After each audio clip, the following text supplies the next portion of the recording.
Kali ini kita akan membahas tentang fungsi dan kelebihan dari sel darah putih atau yang biasa disebut dengan leukosit.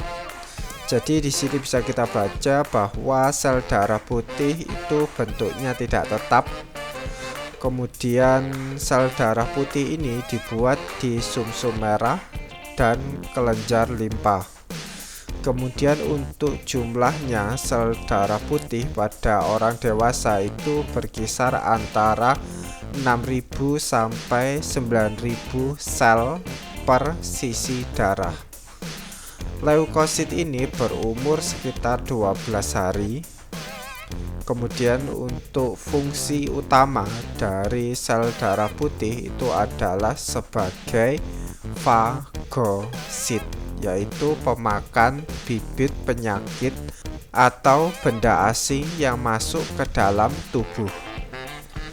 Fungsi fagosit sel darah putih ini terkadang harus mencapai benda asing atau kuman yang jauh di luar pembuluh darah.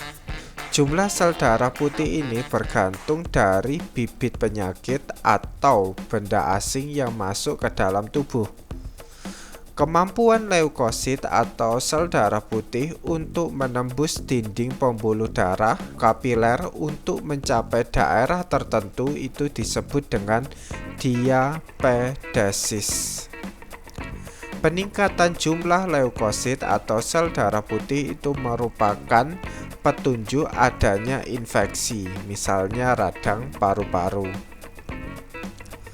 Leukosit ini memiliki satu nukleus bening, tidak berwarna, dan gerakannya mirip dengan amoeba yang disebut dengan gerak amoeboid. Nah, yang ini adalah gambar dari leukosit atau sel darah putih. Jumlah leukosit di dalam darah itu dapat berkurang atau bertambah. Berkurangnya jumlah leukosit sampai di bawah 6.000 sel per sisi darah itu disebut dengan leukopeni.